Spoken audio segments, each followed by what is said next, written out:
trabalhos mínimos nos meus cabelos.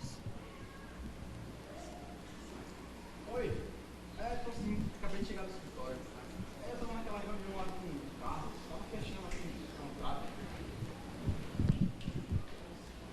Olha, todo mundo deveria ter dinheiro. Mas como eu sei que ninguém tem, isso fica reservado a mim, que tenho muito dinheiro. Cara, você deveria ter visto. Saiu tudo nos meus termos. Ele precisava saber com quem estava lidando. Mas você sabe que comigo é assim. É autoridade, comando. Quem olha pra mim já tem que saber logo que tem que se colocar no seu lugar. A vida é assim. Quem pode, manda. Quem não pode, só obedece. A vida é um campo de guerra e eu estou sempre à frente dele. A sociedade nos pede isso, né? Na verdade, é sempre assim. Se a gente não pisar, é pisado. Olha, beleza tem poder. Afinal, quando eu chego em todo lugar, todo mundo para me olhar, claro, não é? Afinal, eu sou linda. Cara, mas a conversa tá boa, mas eu tenho que ir. Que a mulher tá esperando pra gente sair hoje à noite. Mas tu não sabe da novidade, cara. Ela agora inventou de querer meu cartão corporativo pra comprar os sapatos dela. Imagina a despesa que eu vou ter, cara. Despesa eu já tenho, preciso de uma mulher.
Quero saudar a todos com uma boa noite.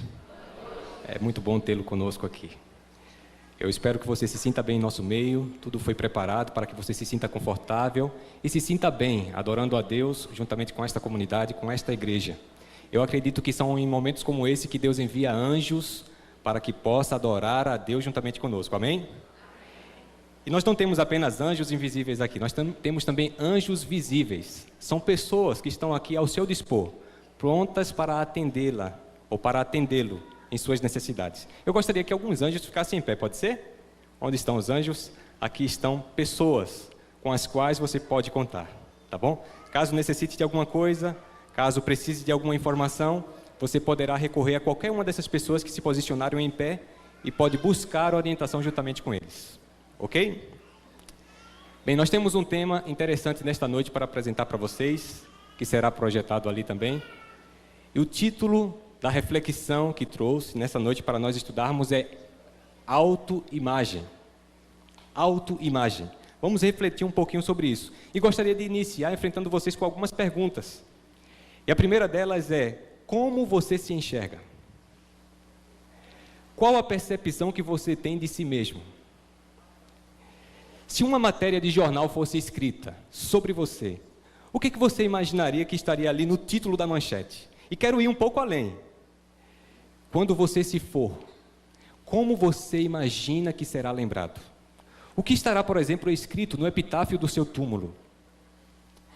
Estas perguntas apenas servem para que nós possamos refletir sobre o nosso valor e a nossa autoimagem, ou a percepção que temos acerca de nós mesmos. Nós estamos começando uma série especial, como já foi dito aqui, de 10 domingos. E esta série tem como título Cotidiano, porque queremos aqui refletir sobre o nosso dia a dia e aprender importantes lições com aquilo que acontece em nossa volta constantemente. Embora eu não concorde com todos os seus postulados, existe um filósofo famoso que viveu há muito tempo atrás, Karl Marx. Ele costumava dizer que o ser humano, o homem, ele é produto do meio em que ele vive. Produto do meio em que ele vive. Algo interessante, não é? Afinal de contas, nós somos constantemente influenciados por tudo que está em nossa volta, pelas pessoas, por aquilo que vemos, por aquilo que tocamos e por aquilo que sentimos. Isso significa que o que somos hoje pode ser também fruto, ou nós somos subprodutos das nossas experiências cotidianas. Há um texto interessante que se encontra ali em Provérbios, no capítulo 23, versículo 7. Eu gostaria que você acompanhasse a leitura, onde a Bíblia diz assim: porque como ele pensa consigo mesmo, assim é. Isso significa que aquilo que nós experimentamos, as influências que sofremos, influências que partem das nossas experiências cotidianas, influencia e muito aquilo que nós pensamos acerca de nós mesmos. E a maioria das pessoas, elas costumam construir o seu senso de valor a partir de 3 maneiras básicas, 3 maneiras diferentes. E a primeira delas, que eu gostaria de apresentar para vocês, diz respeito ao nosso desempenho. Vocês sabem que há muitas pessoas que realmente estão dispostas a construir o seu senso de valor a partir do seu desenvolvimento pessoal. E aqueles que buscam construir o seu senso de valor ou sua autoimagem a partir das suas realizações pessoais, são pessoas que lutam para que alcancem a qualquer custo a fama e o poder. E essa é uma abordagem muito perigosa, eu costumo dizer, sabe por quê? Simplesmente porque as pessoas que baseiam a sua autoimagem ou constroem o seu senso de valor a partir das suas realizações, são pessoas que se sentem grandes a partir das suas grandes realizações apenas. Para elas, portanto, não basta apenas ser um jogador de futebol, por exemplo, mas você teria que jogar tão bem quanto Neymar ou Messi, quem sabe. Não basta apenas ser mais um funcionário de uma empresa, mas você tem de qualquer forma alcançar a presidência. Ou não basta apenas alcançar ou ter uma graduação em qualquer coisa, mas você tem que buscar o doutorado ou quem sabe um pós-doutorado. Essa, portanto, é uma abordagem perigosa, porque o lema dessas pessoas é que o importante é estar na frente. Porque quando você está na frente, você influencia. Quando você está na frente, você tem poder. É assim que pensam. E este é um grande perigo. Há uma frase que eu gostaria de compartilhar que fala o seguinte: o seu desempenho não é o caminho para a formação daquilo que você deve pensar de si mesmo. Sabe por quê? Porque se fosse importante construir a nossa autoimagem a partir das nossas realizações pessoais, isso iria nos indicar que todos os esportistas, todos aqueles que são academicamente bem-sucedidos, todas as pessoas famosas, os atores das grandes emissoras de TV seriam as pessoas mais felizes do planeta. Mas não é isso que ocorre. Quando nós paramos para observar, nós notamos que essas pessoas, muitas delas, procuram satisfação dos seus desejos, procuram felicidade e alegria no álcool ou em outras drogas. Por que eles fazem isso, se eles estão vivendo justamente e exatamente o tipo de vida que muitos de nós gostaríamos de viver? Não é verdade? Simplesmente por isso, queridos. Porque o seu desempenho não é o caminho para a formação daquilo que você deve pensar de si mesmo. Há muito tempo atrás viveu um rei muito rico e muito sábio. Vocês devem saber sobre quem eu estou falando. Salomão. E Salomão, então, quando parou para avaliar o seu desempenho, ele chegou a uma conclusão muito interessante. E ele fez questão de registrar essa sua conclusão lá no livro de Eclesiastes, no capítulo 2, versículo 11, onde ele disse o seguinte: contudo, quando avaliei tudo que as minhas mãos haviam feito e o trabalho que eu tanto me esforçara para realizar, percebi que tudo foi inútil. Foi correr atrás do vento. Essa foi a sua conclusão. Mas não imagine que Deus não deseja que você cresça. E é por essa razão que a Bíblia não nos deixou no escuro quanto a esse assunto. E logo em seguida nós encontramos aqui um outro texto, que está em 1 Pedro, no capítulo 5, versículos 6 a 7, onde aqui encontramos o ingrediente, uma informação importante e necessária para que eu e você cresçamos, de forma honesta, claro. E diz assim: portanto, humilhem-se debaixo da poderosa mão de Deus, para que Ele os exalte no tempo devido. Lancem sobre Ele toda a sua ansiedade, porque Ele tem cuidado de vocês. Amém? Aqui nós encontramos 2 verbos da ação humana, e enquanto isso nós temos também 2 verbos da ação divina. O texto nos garante que se nós formos humildes o suficiente, o texto nos garante que se nós lançarmos sobre Deus as nossas ansiedades, Ele cumprirá e fará a sua parte. E o que Ele fará? Cuidará de você. E a Bíblia diz também que Ele o exaltará, mas no devido tempo. Não é no momento que você quer. É quando Ele achar por bem que isso aconteça. Bem, o segundo fator que influencia a nossa percepção, a percepção que temos acerca de nós mesmos, diz respeito à beleza. Vocês sabem que há muitas pessoas que quando se olham no espelho, elas não gostam nada daquilo que veem. Elas se sentem inadequadas. É por isso que eu fico imaginando que se existissem aqui em Petrolina lojas especializadas em vender partes do corpo, as filas seriam enormes por conta do grande número de pessoas que estariam dispostas a, quem sabe, trocar o seu cabelo, os seus olhos, as suas pernas, as suas orelhas, a sua cabeça, ou o seu nariz. E eu quero confessar uma coisa para vocês, eu não gostava do meu nariz, vocês sabiam disso? Embora ele seja lindo, né? Sabe por que eu não gostava do meu nariz? Eu achava que o meu nariz ele não combinava com o meu rosto. Até que eu me conformei, e hoje sou feliz com o meu nariz. Sabe por quê? Porque eu descobri que no passado, no Egito Antigo, os homens que tinham um nariz maior eram os maiores concorrentes para assumirem o trono. Vocês sabiam disso? E por essa razão, as primeiras cirurgias plásticas de nariz foram efetuadas pelos egípcios, há cerca de 2.000 anos antes de Jesus vir aqui a esta terra. E o que é que eles faziam? Eles ampliavam o tamanho do nariz para se tornarem os maiores concorrentes a assumirem o trono do faraó. Eu fico imaginando que se eu tivesse vivido naquela época, eu seria um forte candidato. Acontece que há muitas pessoas que realmente estão insatisfeitas com seu corpo. Não se sentem bonitas. E sabe o que ocorre, queridos? É que muitas delas são influenciadas pela mídia, que dissemina a ideia, por exemplo, de que ser magro significa ser bonito. E por isso nós somos muito injustos quando nós permitimos que cerca de 20 ou 30 rostos bonitos da Rede Globo ditem para mim e para você qual é o padrão de beleza mais adequado. Mas eu quero dizer para vocês que os padrões de beleza mudam. E por isso são relativos. Para os gregos, por exemplo, no passado, existiam 4 padrões de beleza.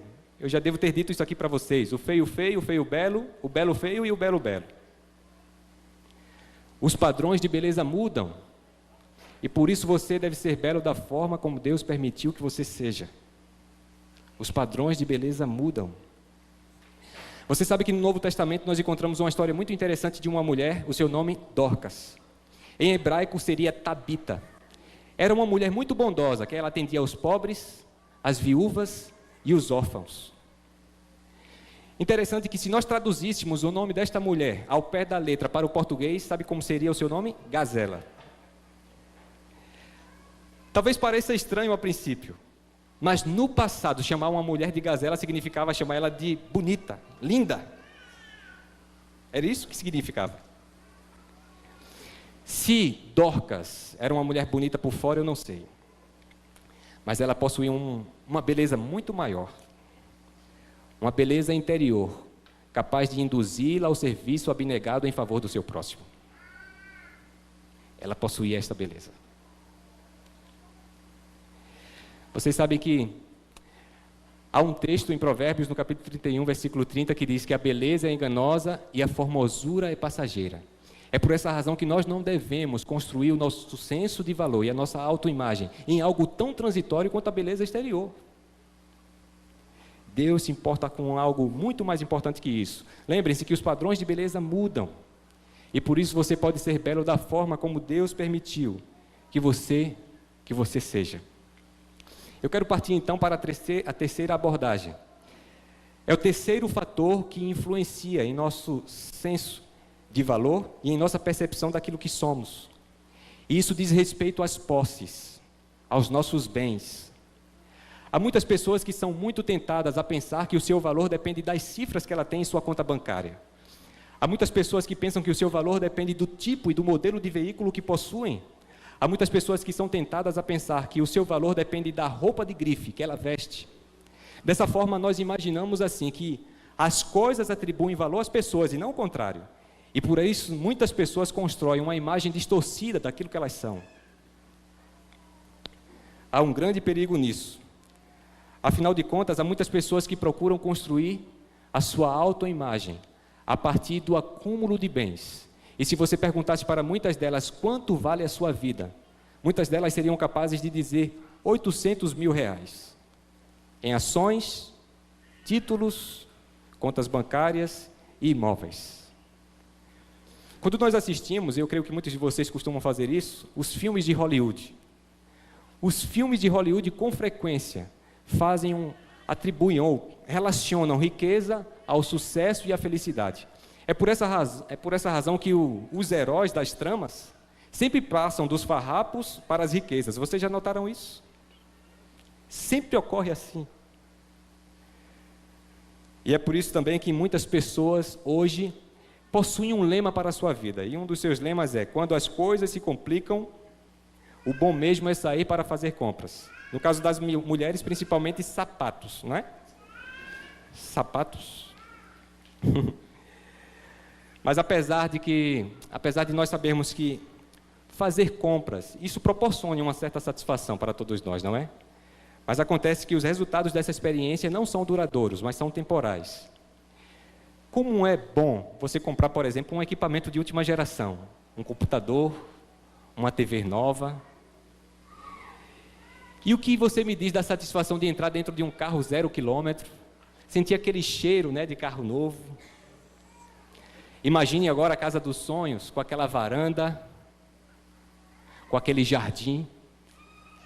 Mas eu tenho algumas perguntas para vocês. Mas o que vocês me dizem quando vocês notam que o seu equipamento ficou ultrapassado? Quando vocês notam o primeiro arranhão no capô do carro? Ou quando aquela casa bela perde o seu brilho? Sabe o que nós aprendemos com isso? As coisas não duram. Elas enferrujam, se quebram, se arranham, perdem o seu valor. Muitos talvez pensariam assim: mas com muito dinheiro, com muitos recursos, eu poderia comprar coisas novas. Mas eu quero dizer para vocês que quanto mais bens você possui, menos eles significam para você. E quando um brinquedo se quebra, toda a alegria proporcionada por ele se vai. Não é isso que acontece? Sabe, queridos, tem uma frase que eu quero compartilhar com vocês que diz assim: olha só, a sua autoimagem precisa ser construída sobre algo mais permanente e durável que os seus bens. Vocês concordam com isso? Sua autoimagem precisa ser construída sobre algo mais permanente e durável que os seus bens. Foi por essa razão que Jesus Cristo, ele deixou registrado em seu Evangelho, no capítulo 6, versículo 20 de Mateus: não acumulem neste mundo tesouros que podem ser devorados por traças, corroídos pela ferrugem, ou pior, roubados. Prefiram um tesouro no céu, pois ali estará a salvo das traças, da ferrugem e dos ladrões. Amém? Veja, o nosso coração geralmente ele se volta para onde está o nosso tesouro. E se o nosso tesouro está aqui nesta terra, então a nossa autoimagem estará vulnerável.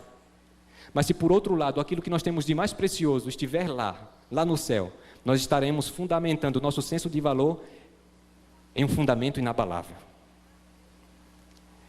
Há um outro texto em 1 Timóteo, no capítulo 6, versículo 7, que fala assim: pois nada trouxemos para este mundo e dele nada podemos levar. Portanto, sua autoimagem precisa ser construída sobre algo mais permanente e durável que os seus bens.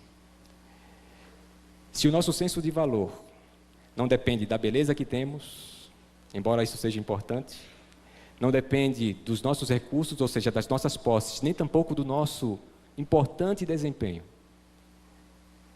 onde deve estar fundamentado então o nosso valor? Sobre que fundamentos devemos construir então a nossa autoimagem? Eu tenho 3 propostas aqui para vocês e estão aqui. A primeira delas é porque você foi criado à imagem de Deus. Isso quer dizer que você não é uma obra do acaso. Você faz parte de um plano arquitetado pelo Criador de todo o universo. Você foi feito segundo a sua imagem e a sua semelhança. E outra coisa, você, em todo este vasto universo, é uma pessoa única. Você possui dons e talentos únicos.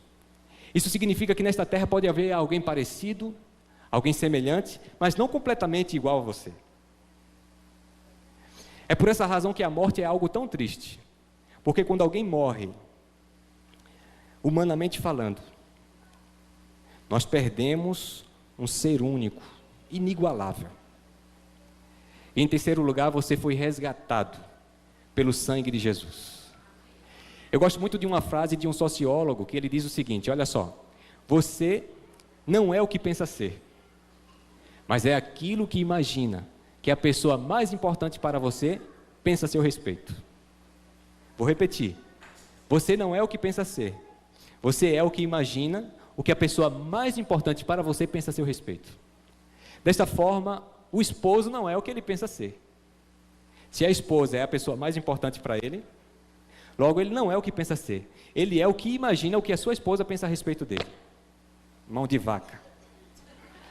O que mais?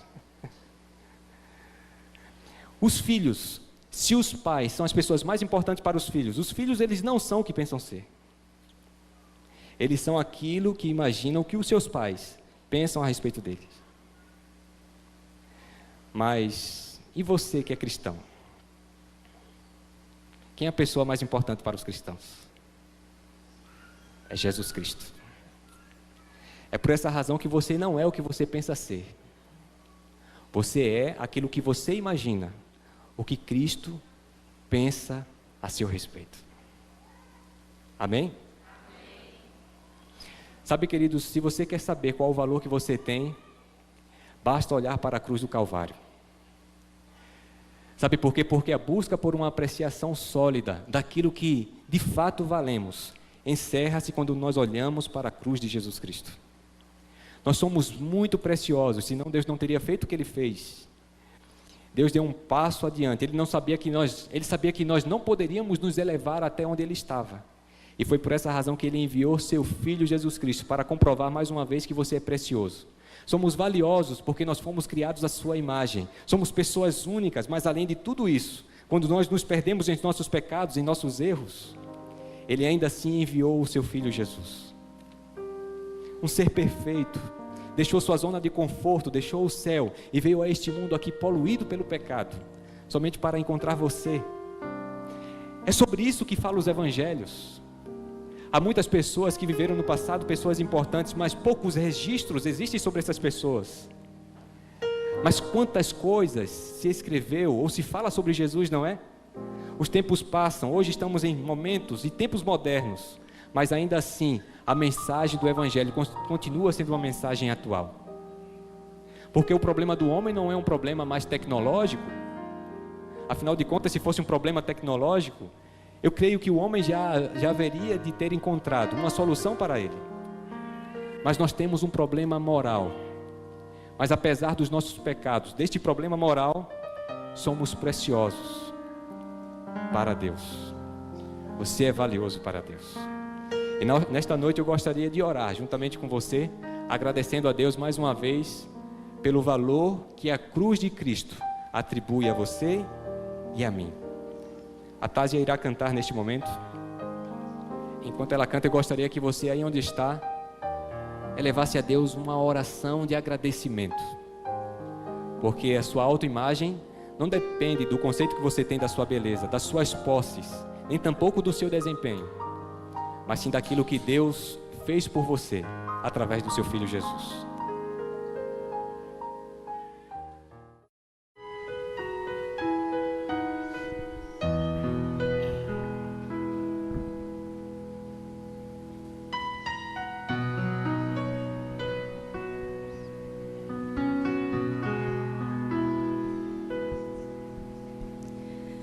Aprendi a confiar nas mãos braços do meu Senhor,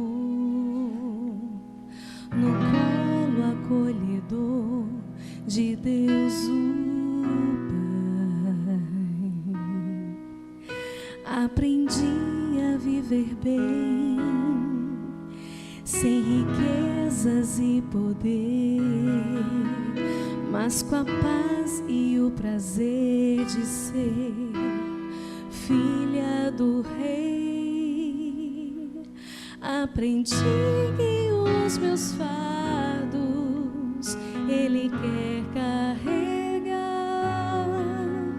e por isso lhe entreguei minha vida. Hoje estou leve, provei do amor de Deus, sim, estou leve, pois a Ele confiei meus grandes fardos, e assim aliviei todo o peso que em pecado acumulei. Hoje estou leve, como pluma que é levada pelo vento, sustentada, flutuando a contento. Assim me sinto em tuas mãos, Senhor. Senhor, hoje estou leve.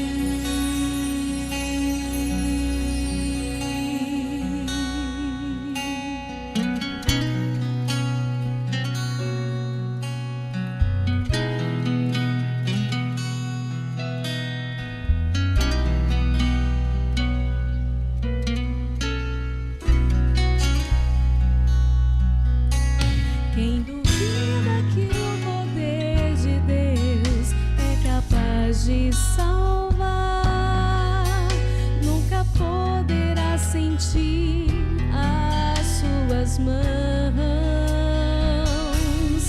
Mas quem confessa os pecados e se entrega de coração, cantará com leveza no ser e uma imensa gratidão. Hoje estou leve,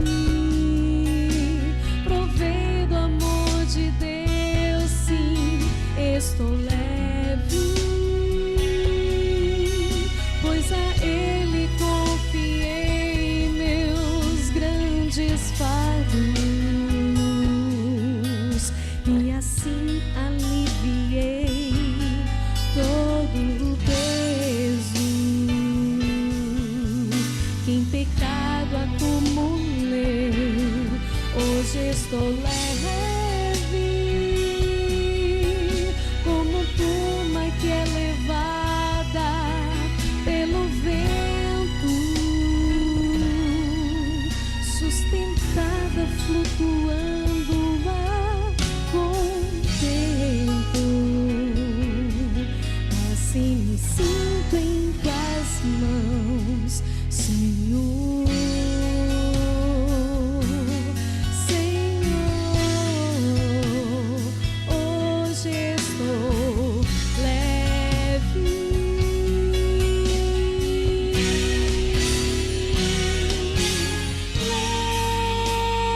leve, provei do amor de Deus, sim, estou leve, pois a Ele confio.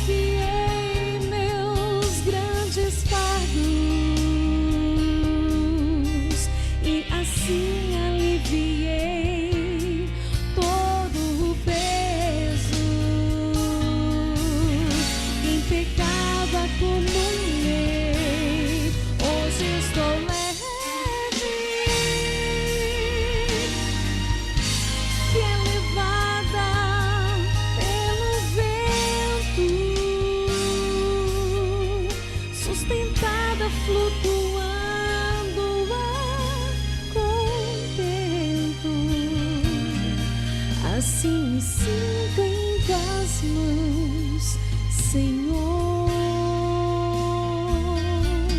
Senhor, hoje estou leve,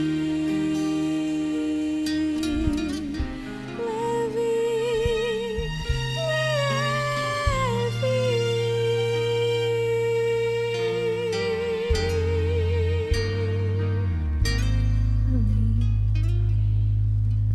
Vamos orar? Feche os olhos. Obrigado, eterno Deus, por esses momentos, quando começamos a partir daqui uma reflexão profunda daquilo que acontece em nossa volta, do nosso cotidiano. Queremos, ó Deus, com a Tua ajuda, poder desfrutar de uma experiência íntima e profunda com o Senhor em nosso dia a dia. Que o Senhor esteja abençoando a cada um que aqui se encontra. Ajuda-nos, portanto, para que construamos o nosso senso de valor, a nossa autoimagem, a partir daquilo que o Senhor deseja que sejamos e daquilo que o Senhor já fez por nós através do Seu Filho Jesus Cristo. Abençoa cada um dos que aqui estão presentes, dá-nos uma semana abençoada, cheia de vitórias, é o que te pedimos, agradecidos em nome de Jesus. Amém.